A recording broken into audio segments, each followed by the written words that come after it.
My name is John, and at 68 years old, I never imagined the pain of being turned away from my only son Michael's wedding. Standing there in my new suit, clutching a family heirloom gift, my future daughter-in-law Amanda smiled coldly. "Your name isn't on the list," she said with a smirk that cut deeper than any knife. The eyes of elegant strangers burned into my back as security approached. After everything I had sacrificed for my boy, how could it come to this? Before I continue this heartbreaking story, let me know where you're watching from, and hit subscribe if you've ever felt betrayed by someone you gave your whole heart to. The journey that led to that humiliating moment at the wedding venue began decades earlier. I spent 35 years as a high school history teacher in a small town in Pennsylvania before retiring. My wife, Grace, passed away 10 years ago after a brutal 18-month battle with breast cancer.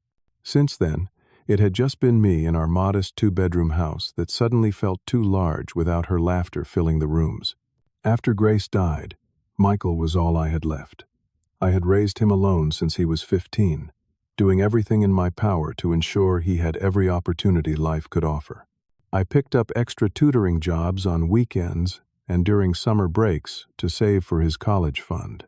I drove an old Ford pickup truck that was probably more rust than metal just so Michael could have the latest computer for his studies and the right clothes to fit in at school.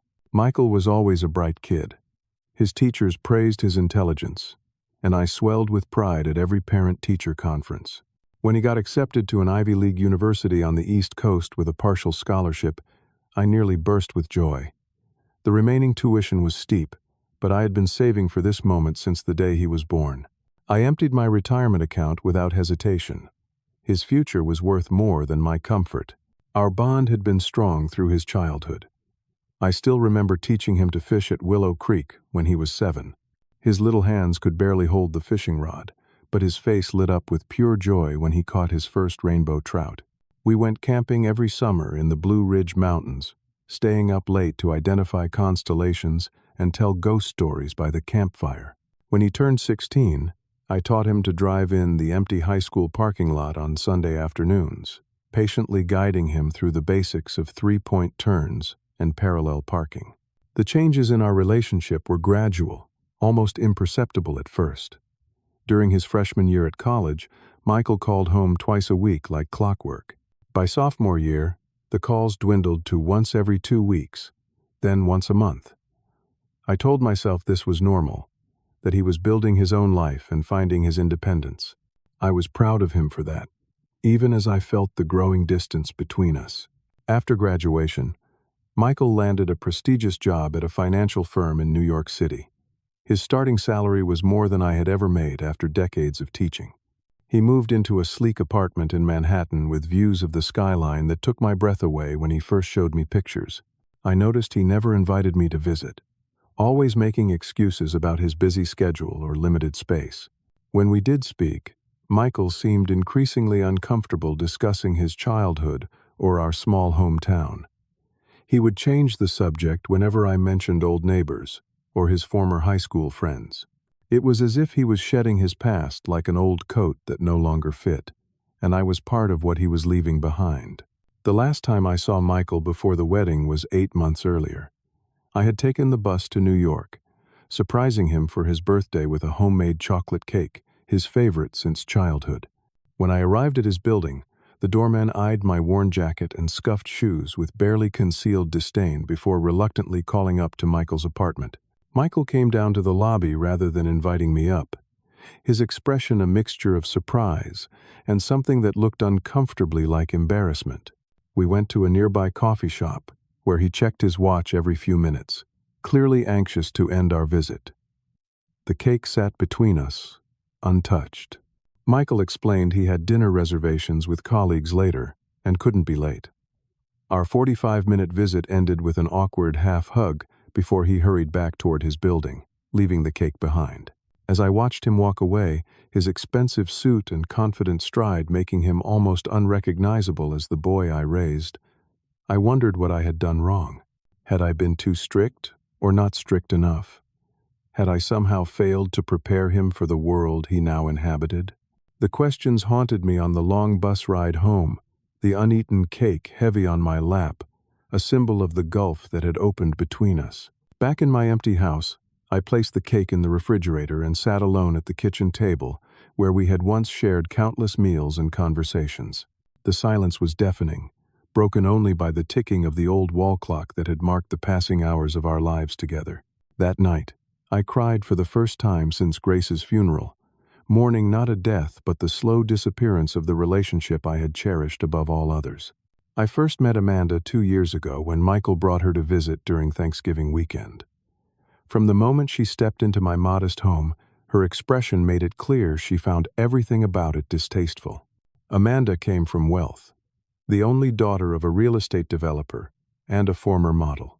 She worked as a marketing executive for a high-end fashion brand in Manhattan, a world as distant from my small-town life as the moon from the earth. Amanda was objectively beautiful, with her perfectly highlighted blonde hair and designer clothes that probably cost more than 3 months of my pension. But her beauty was cold, like a pristine ice sculpture that would give you frostbite if you touched it. When I shook her hand, her grip was limp, and she subtly wiped her palm on her skirt afterward, as if contact with me had soiled her somehow. The dinner I had spent 2 days preparing became an exercise in humiliation. Amanda picked at the turkey, claiming to be mostly vegan, except for special occasions. She raised a perfectly shaped eyebrow at my mismatched china plates, the ones Grace had collected over years from various antique shops. "How quaint," she said in a tone that made the word sound like an insult.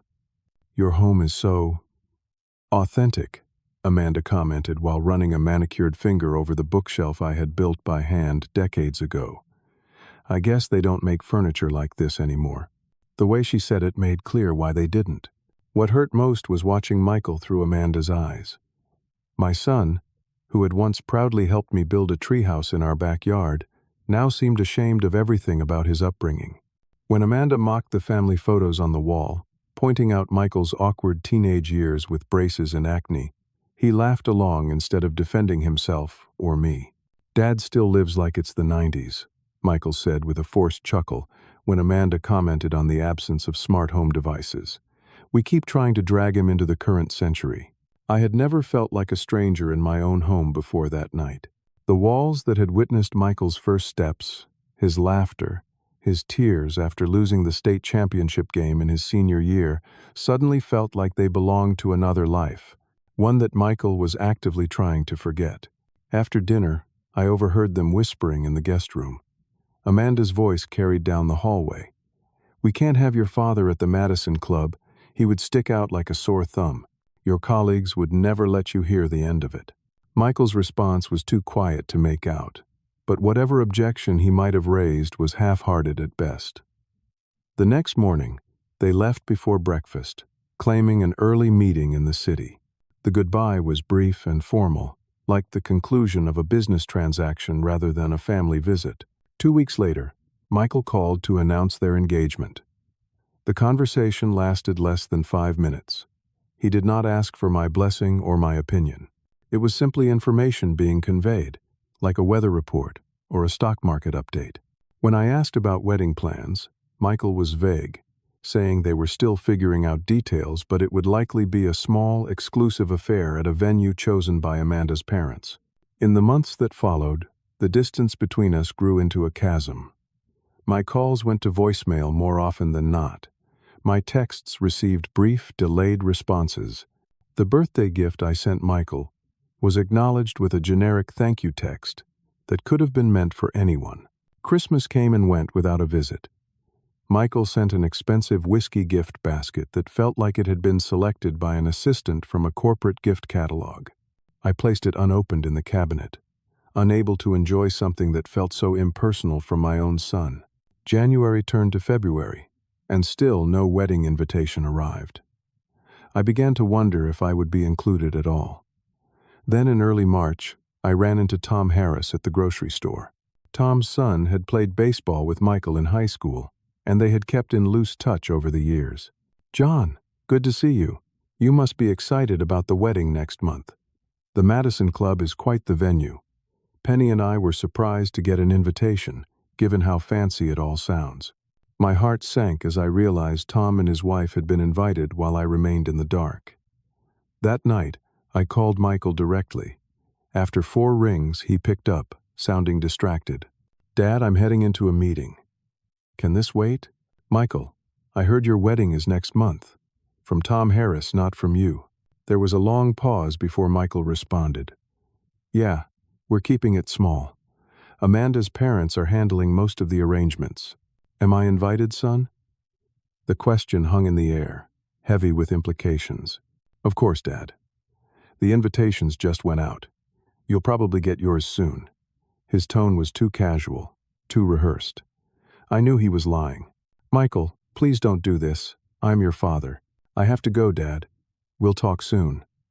The line went dead before I could respond. No invitation arrived that week or the next. As March turned to April, I faced the growing certainty that my own son intended to marry without me present.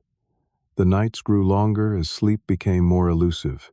I would lie awake, staring at the ceiling, replaying every moment of Michael's childhood, searching for the point where things had gone so wrong.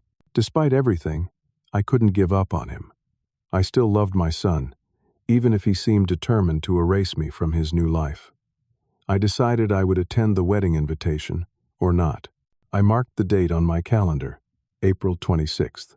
Information gleaned from Tom Harris, who had no idea of the painful situation. The week before the wedding, I took my best suit to the local tailor for alterations.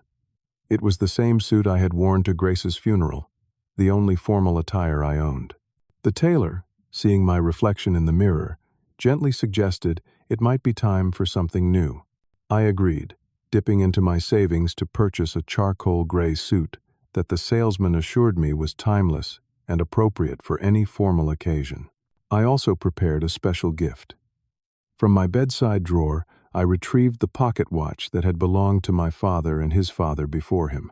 It was solid gold with intricate engravings, and still kept perfect time more than a century after it was made. I had always planned to give it to Michael on his wedding day.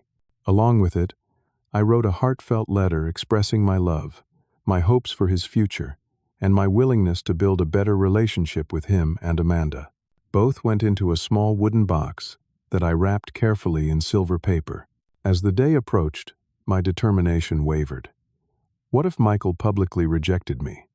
What if I caused a scene that ruined his wedding day? Would I be doing more harm than good by forcing my presence where it clearly wasn't wanted?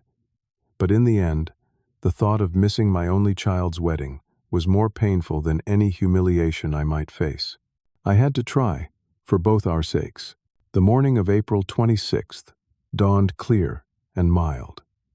I woke before sunrise, having barely slept. My new suit hung on the closet door, tags removed, ready for its first wearing. I showered and shaved with extra care, trimming my gray beard to neat precision. The face that looked back at me from the bathroom mirror seemed older than I remembered. Lines etched deeply around eyes that held a mixture of hope and trepidation. The bus journey to New York took 3 hours. I sat rigidly in my seat, the gift box secure in my inner jacket pocket, watching the landscape change from rural Pennsylvania to suburban New Jersey, and finally to the imposing skyline of Manhattan. With each mile, my anxiety grew. By the time the bus pulled into Port Authority, my shirt was damp with nervous sweat beneath my new jacket. I had researched the Madison Club online. It was one of New York's most exclusive venues, housed in a renovated historical building with marble columns and crystal chandeliers. The wedding wasn't until 4 in the afternoon, but I arrived shortly after noon, wanting time to gather my courage and perhaps catch Michael before the ceremony for a private word. The taxi dropped me at the entrance, a grand affair with a red carpet leading to massive wooden doors. Doormen in crisp uniforms stood at attention, assessing each arrival with practiced eyes. I straightened my tie, took a deep breath, and approached with as much dignity as I could muster. Inside, the lobby took my breath away. Soaring ceilings with intricate moldings, floors of polished marble, and arrangements of fresh flowers larger than my dining room table. Well-dressed people milled about, their conversations a gentle hum of privileged contentment. I had never felt more out of place in my life. A young woman stood behind a desk with an electronic tablet, checking in guests. I joined the short line, rehearsing what I would say when my turn came. But before I reached the desk, I heard a voice that made my blood run cold. "John? What are you doing here?" I turned to find Amanda standing just feet away. She wore a white silk robe with bride embroidered on the back in silver thread. Her hair was partially styled, and a makeup artist hovered nearby with a brush in hand. Her expression shifted rapidly from shock to anger to a cold, calculating smile. "I came for the wedding," I said simply, finding my voice despite my dry throat. "For Michael." Amanda glanced around quickly, seemingly checking if anyone was watching this unexpected encounter. Then she stepped closer, lowering her voice. "There must be some misunderstanding. This is a private event." "He's my son," I replied, the words coming out more pleading than I intended. Her smile widened, but never reached her eyes. "Let me check something." She moved to the registration desk, whispered to the attendant, and then beckoned me over with one perfectly manicured finger. "Can I see your invitation, sir?" the young woman asked politely. "I don't have one," I admitted, "but I'm the father of the groom." The woman looked to Amanda, who shook her head slightly. "I'm sorry, sir. I don't see your name on our guest list. Without an invitation, I can't allow you into the event." "Check again," I insisted, my voice rising slightly. "John Patterson, father of Michael Patterson." The attendant tapped on her tablet, her expression growing uncomfortable. "I'm sorry, Mr. Patterson. You're not on the list." Amanda's voice cut through my growing panic. "You see, John, this is a very select gathering. We simply couldn't accommodate everyone Michael has ever known." She emphasized the words as if my role in his life was casual, insignificant. People were beginning to stare. I felt heat rising in my face, a mixture of embarrassment and indignation. "I raised him," I said, loud enough for nearby guests to hear. "I'm not just someone he knew." Amanda's expression hardened. "Security," she called, gesturing to a man in a dark suit who immediately began moving in our direction. Then she leaned in close to me, her voice a venomous whisper. "Michael has moved up in the world. Don't embarrass him by making a scene." As the security guard approached, I caught sight of a familiar figure across the lobby. Michael, dressed in a tuxedo, was speaking with an older couple who must have been Amanda's parents. For a brief moment, our eyes met. I saw recognition flash across his face, followed by something that might have been regret or shame. Then, deliberately, painfully, he turned away, pretending he hadn't seen me at all. That moment broke something inside me. My own son, the boy I had raised alone after his mother died, couldn't even acknowledge me in public. The security guard placed a firm hand on my shoulder. "Sir, I need you to come with me." "I'm going," I said quietly, shrugging off his hand. My legs felt wooden as I walked back toward the entrance, the weight of dozens of curious stares following me. The beautiful lobby that had impressed me minutes earlier now seemed like a gaudy stage set for my humiliation. Outside on the sidewalk, the April sunshine continued unaware of my shattered heart. I couldn't face the thought of the long bus ride home, not yet. I needed a moment to collect myself, to process what had just happened. Around the corner from the main entrance, I found a small landscaped area with a bench partly hidden by ornamental shrubs. I sank down onto it, my legs finally giving way. The gift box pressed against my ribs inside my jacket pocket, a physical reminder of my foolish hope. I pulled it out and stared at the silver wrapping paper, now slightly crumpled. All the love and history it contained would remain unshared, unwanted. Tears welled in my eyes, and for once, I didn't try to hold them back. At 68 years old, rejected by my only child, what dignity was left to preserve? I'm not sure how long I sat there, lost in grief and memories. The sound of approaching footsteps barely registered, until a gentle voice broke through my thoughts. "John? John Patterson? Is that you?" I looked up, hastily wiping tears from my face, to find an elegant woman in her early 60s standing before me. It took a moment to place her, But then recognition dawned.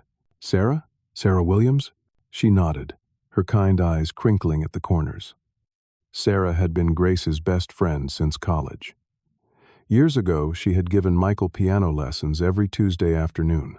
After Grace died, Sarah had been one of the few friends who checked in regularly, bringing casseroles and company until she moved to New York for a teaching position at Juilliard. "What in the world are you doing sitting out here?" she asked, then noticed my red eyes and formal attire. Understanding dawned on her face. "Oh, John, you're here for the wedding, aren't you?" I nodded, unable to speak past the lump in my throat.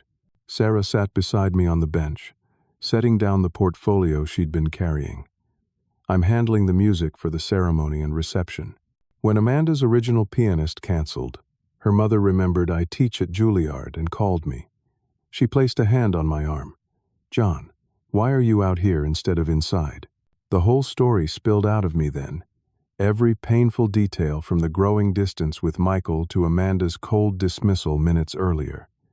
Sarah's expression shifted from concern to outrage as I spoke. "That's absolutely unconscionable," she said when I finished. "How dare they treat you this way? Michael should be ashamed of himself." "I brought him a gift," I said quietly, showing her the small silver package. "My father's pocket watch. It's been in our family for generations.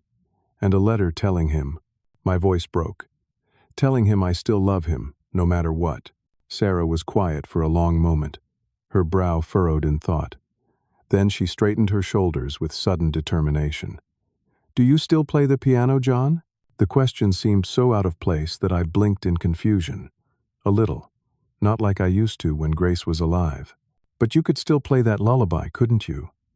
The one you used to play for Michael when he was small? I remember you playing it when I would arrive for his lessons." "Brahms' lullaby? Yes, I suppose I could. It's simple enough. But why?" Sarah's eyes gleamed with purpose. "Because my second pianist just called in sick, and I need a replacement for the cocktail hour before dinner." She held up her hand as I started to protest. "Hear me out, John. This is your chance to be part of the wedding, to give Michael his gift in a way that can't be refused." My heart raced at the thought. Amanda would never allow it. She just had security escort me out. "Amanda won't know until it's too late. You'll be my emergency replacement, another musician from Juilliard as far as anyone knows. We'll enter through the service entrance. I'm in charge of the music, and no one questions the maestro on her domain." She smiled, a mischievous glint in her eye that reminded me of the young woman who had been Grace's confidant in college escapades. I hesitated, torn between the desperate desire to connect with Michael and the fear of causing a scene that would only widen the gulf between us. "I don't know, Sarah.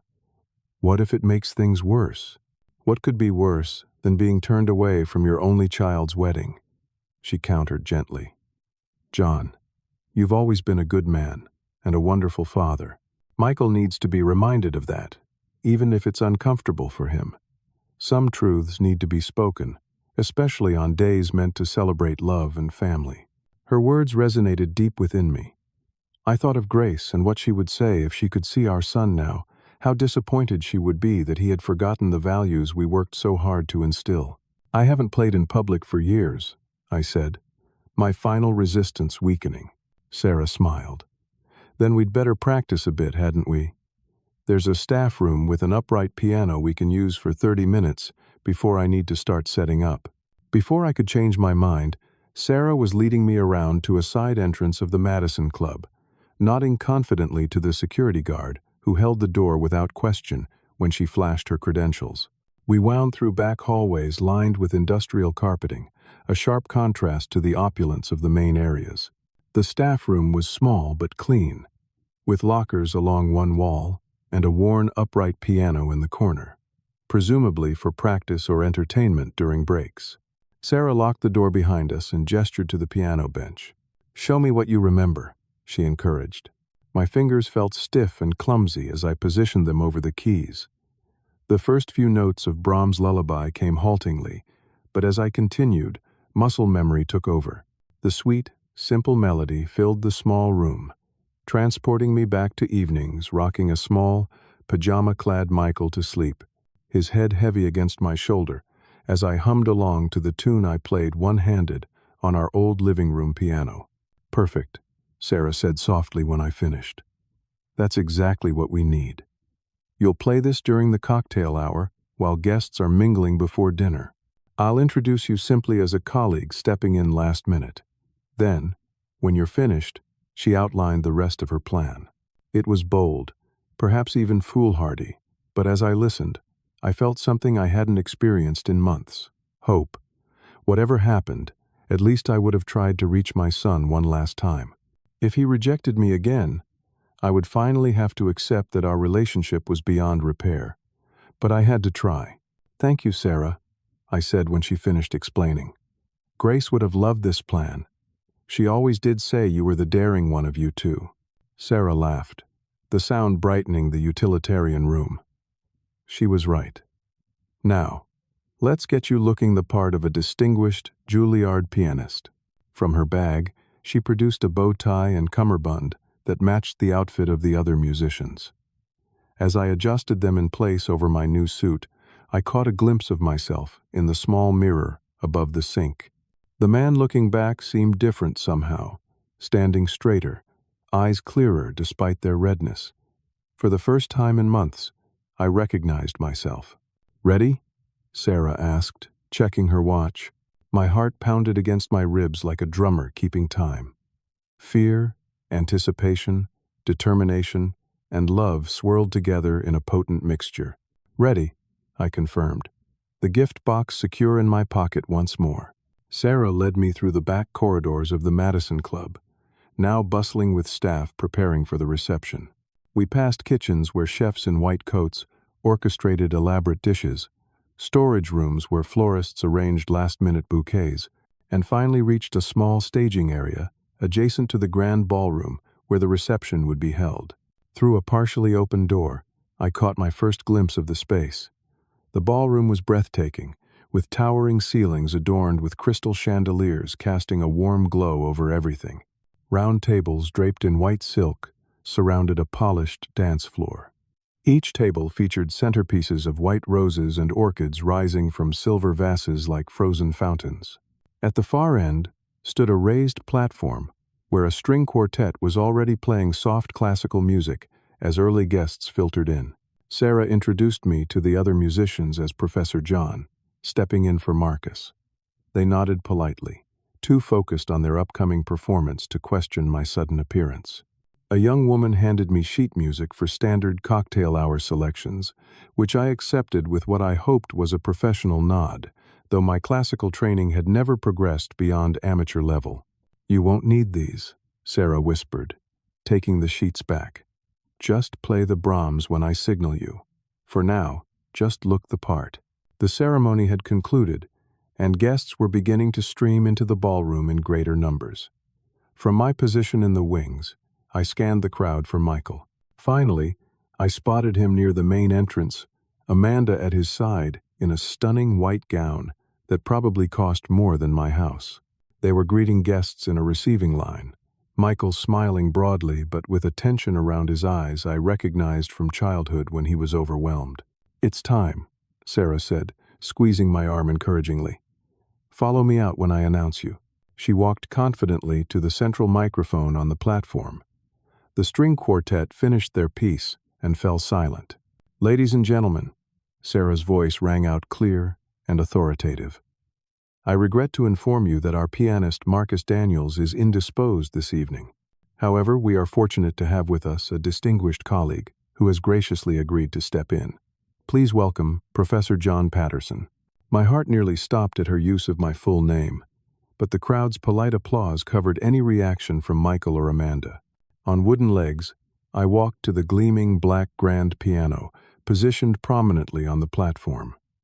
As I settled onto the bench, I finally allowed myself to look directly toward the bridal couple.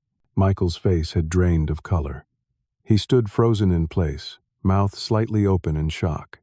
Amanda was whispering furiously in his ear, her perfect bridal smile slipping to reveal anger beneath. Neither moved as I positioned my hands over the keys. The ballroom fell silent in anticipation. In that moment, all my nervousness evaporated. I was no longer an uninvited father crashing a wedding. I was simply a man with something important to say, and the piano would be my voice.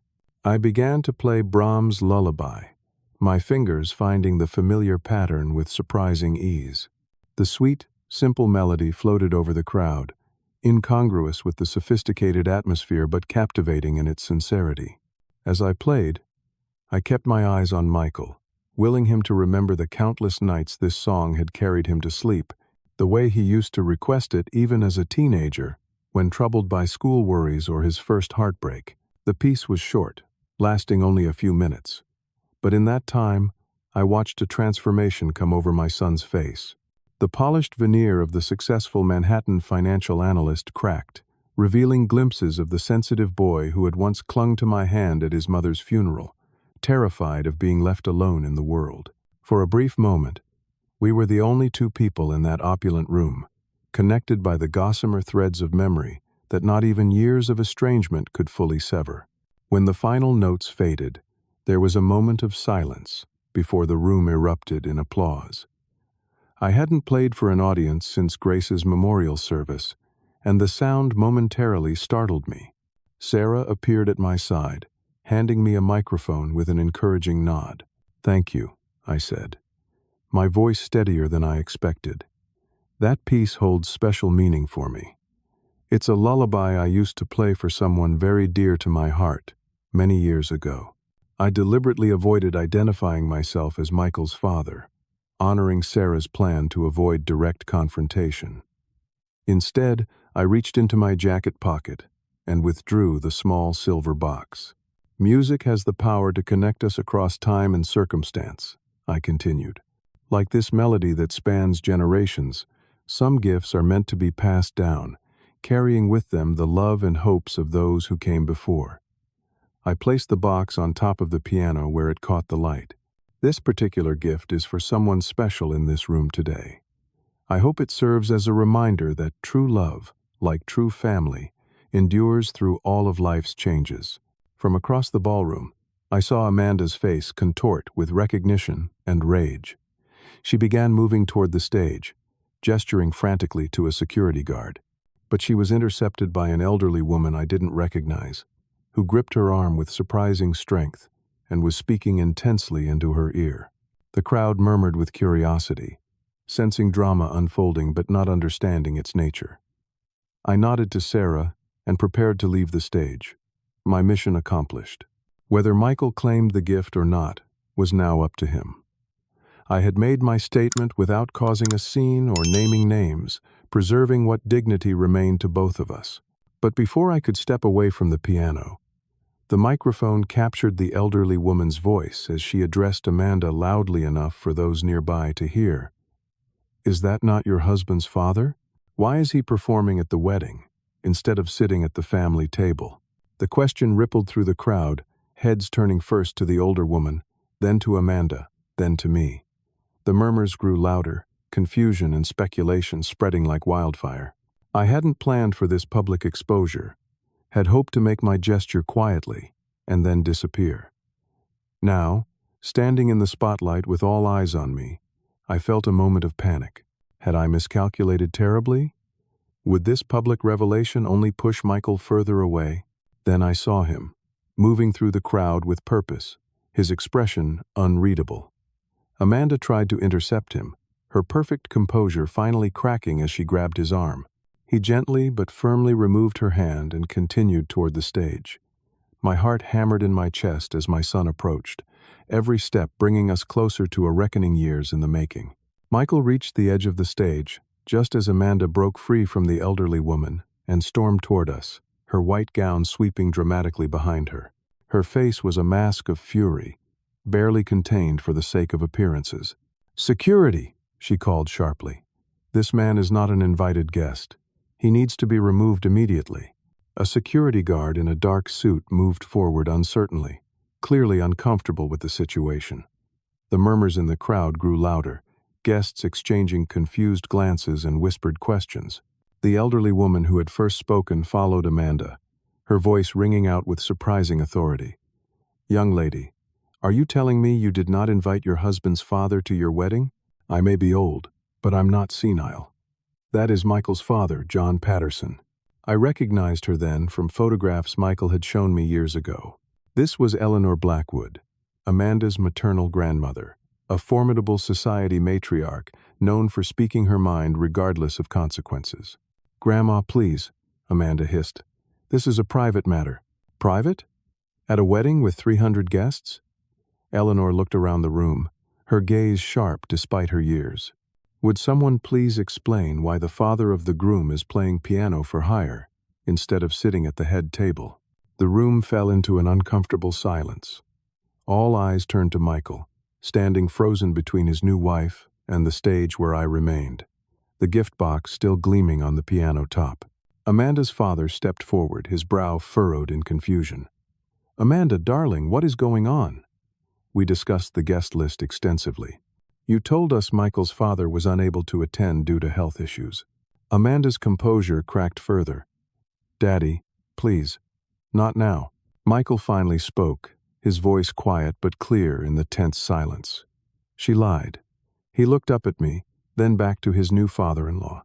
"Amanda told me my father declined the invitation, that he wanted nothing to do with our wedding, because he disapproved of our relationship."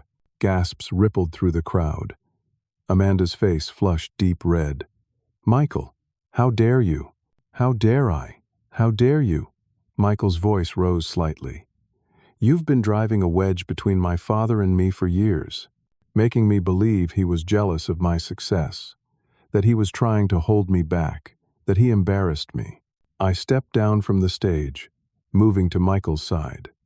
"Son, we don't have to do this here, in front of everyone." Michael turned to me, his eyes shining with unshed tears. "Yes, we do, Dad. I've been hiding too long, ashamed of things I should have been proud of. Ashamed of you, when you've never been anything but supportive of me." Amanda made a last desperate attempt to regain control. "Michael," he showed up uninvited, making a scene. "Can't you see he's trying to ruin our special day because he's jealous of what we have? Of what you've become?" Michael looked at her as if seeing her clearly for the first time. "What I've become? And what is that exactly? Someone who would turn his back on the person who raised him? Someone who would lie about his own father to impress your friends? If that's what I've become, then I don't like who I am very much right now." He turned back to me, his expression softening. "Dad, I'm so sorry. I should have known better. I should have called you directly about the invitation. I let myself believe what was easier to accept." "Your father didn't just show up to make a scene," Sarah interjected, stepping forward. "He came to give you a gift and his blessing, even after being turned away at the door. I found him sitting alone outside, heartbroken but still hoping to somehow connect with you on your wedding day." Michael's eyes went to the silver box on the piano. "What is it?" "Open it and see," I said gently. With the entire reception watching in stunned silence, Michael climbed the few steps to the stage and picked up the box. His hands trembled slightly as he unwrapped the silver paper and lifted the lid. His sharp intake of breath was audible in the quiet room. "Grandpa's watch," he whispered, lifting the gleaming gold timepiece from its velvet nest. The watch caught the light, its polished surface reflecting tiny points of brilliance around the room. "Read the letter," I urged softly. Michael unfolded the pages I had filled with my uneven handwriting. As his eyes scanned the words, tears began to trail down his cheeks unashamedly. When he finished reading, he looked up at me with an expression that took me back 20 years to when he was just a boy seeking reassurance after a nightmare. "Dad," he said, his voice breaking, "I don't deserve your forgiveness. You're my son," I replied simply. "You have it anyway." Amanda's mother stepped forward then, her expression stern as she addressed her daughter. "Amanda, is this true? Did you deliberately exclude Michael's father from the wedding?" Amanda's composure finally collapsed entirely. "You don't understand. We have a certain image to maintain, certain standards. His father is a retired teacher from some nowhere town. He doesn't fit in our world. And you think this behavior fits in our world? Amanda's father demanded. The Blackwoods have been a respected family in Manhattan for 5 generations, and not once have we treated anyone with such disrespect, regardless of their background. I am ashamed of you today, Amanda. Michael slipped the watch onto his wrist, where it seemed to belong perfectly despite its age. He looked from it to me, then to Amanda, who stood trembling with fury and humiliation.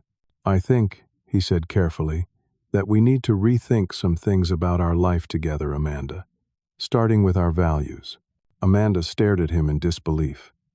You're taking his side? After everything we've built together? This isn't about sides, Michael replied. It's about who I want to be, who I actually am. He turned to address the silent crowd of guests. I apologize for this disruption to our celebration. Please enjoy the reception. The bar is open, and dinner will be served shortly. If you'll excuse my father and me, we have some catching up to do. With that, he placed his hand on my shoulder and guided me toward a small anteroom off the main ballroom, leaving a stunned Amanda in our wake. As we walked away, I heard Eleanor Blackwood's voice ring out once more. Well, I haven't been to a wedding this exciting since Bitsy Vandermeer's grandson married that showgirl in '68. The tension broke, and nervous laughter rippled through the crowd. By the time the door closed behind us in the private room, the reception had begun to resume, the orchestra striking up a lively tune to dispel the awkwardness. Alone at last, Michael and I stood facing each other, decades of missed conversations and misunderstandings hanging between us like a heavy curtain waiting to be drawn aside. Dad, he began, his voice thick with emotion. I don't even know where to start. How about with a hug? I suggested, opening my arms. My son stepped into my embrace, and as I held him close for the first time in years, I felt something broken begin to heal in both of us. 6 months have passed since that dramatic day at the Madison Club. The seasons have changed, summer heat giving way to autumn crispness, and now the first hints of winter chill the air. Much has changed in my life as well, in ways I never could have anticipated when I boarded that bus to New York with a small silver package and desperate hope. Michael and Amanda remain married, though the aftermath of the wedding was rocky to say the least. They spent 2 weeks apart immediately following the reception, Michael staying in my guest room for the first time in years. During those quiet evenings, we talked more honestly than we had since he was a teenager. He confessed his shame at being embarrassed by his humble background, his gradual surrender to Amanda's worldview, and how empty his achievements felt without the connection to his roots. For my part, I acknowledged that I had sometimes made him feel guilty about his success, not intentionally, but through my discomfort with his new lifestyle. We both had adjustments to make, bridges to rebuild on both sides of the divide that had grown between us. When he returned to New York, it was with a new perspective and boundaries that Amanda has had to accept, however reluctantly. She maintains a cool politeness toward me during their monthly visits, her smile never quite reaching her eyes. I don't expect we'll ever be close, but we've reached a détente of sorts. She tolerates my presence because she has no choice if she wants to keep Michael. The first few visits were awkward, Amanda clearly uncomfortable in my modest home. But Michael insisted, and over time, small changes have occurred. Michael now proudly displays family photos in their Manhattan apartment. He wears his grandfather's gold watch for important meetings and special occasions, a tangible connection to his heritage that no one can miss. Perhaps most significantly, Michael has begun reconnecting with his childhood friends from our hometown. Last month, he invited Tom Harris and his family to New York for a weekend, showing them the city with genuine enthusiasm rather than the embarrassed obligation he might have felt before. As for me, the wedding incident led to unexpected connections of my own. Sarah Williams and I have become close friends, meeting weekly for coffee when she visits her sister who lives near me. Through her, I joined a support group for parents, estranged from their adult children. The stories I've heard there have helped me understand that my experience, while painful, is far from unique in today's world, where success often seems measured by how far one has traveled from one's origins. The group has been healing, providing perspective and community when I needed it most. I've even found myself in a mentoring role for younger parents, just beginning to navigate the complicated terrain of adult relationships with their grown children. There's something powerfully redemptive about using your own pain to help others find their way through similar struggles. I've been reflecting lately on how money and status can transform relationships, sometimes becoming a wall rather than a bridge. Michael was not the first child to be seduced by the trappings of success, to temporarily forget the foundation that made that success possible. And Amanda is not the first partner to value image over substance, to mistake exclusivity for quality. The true measure of wealth, I've come to believe, has nothing to do with account balances or addresses or social connections. It lies in having the courage to be authentic, to stand in your truth even when it's uncomfortable, to love without conditions or expectations, to forgive without keeping score. Michael calls me every Sunday evening now, a standing appointment we both protect. Last week, he shared some news that brought tears to my eyes. He and Amanda are expecting a child in the spring, a boy. They plan to name him after my father, honoring the legacy represented by the watch that now links generations past to generations yet to come. I don't know what kind of grandfather I'll be, what relationship my grandson will have with his roots. But I do know that I'll approach that relationship with the hard-won wisdom of experience, with boundaries that protect my dignity while leaving room for genuine connection. If there's one lesson I would share from this journey, it's this: never surrender your self-respect, even for those you love most dearly. Love that requires you to make yourself smaller, to hide parts of yourself, to apologize for your existence, is not love at all but a transaction with too high a price. At the same time, be willing to forgive those who lose their way temporarily. Most of us stumble at some point, blinded by ambition or insecurity, or the desire to belong. What matters is finding the path back to authenticity, to the relationships that nurture rather than diminish us. Sometimes that path appears in unexpected ways at unexpected moments, like a familiar lullaby played on a wedding day. And sometimes, the person you need to forgive first is yourself, for all the times you accepted less than you deserved in the name of love. My name remains John Patterson. I am still a retired history teacher from a small town in Pennsylvania. My hands still bear the calluses of a man who fixes his own roof and changes his own oil. And I am finally, completely comfortable with who I am, regardless of who might be judging. As for Michael, he still moves through the rarefied world of Manhattan finance. But now he does so with his grandfather's watch on his wrist and the knowledge that true worth isn't calculated in dollars or social standing. It's measured in the courage to be authentic and the strength to protect those connections that truly matter, even when they don't fit neatly into the life you've constructed. Sometimes life's most profound lessons come wrapped in its most painful moments. Sometimes being left off the guest list leads you exactly where you need to be, standing tall in your truth rather than shrinking to fit someone else's expectations. Have you ever had to stand up for yourself when it would have been easier to stay silent? Have you faced rejection from someone whose approval mattered deeply to you?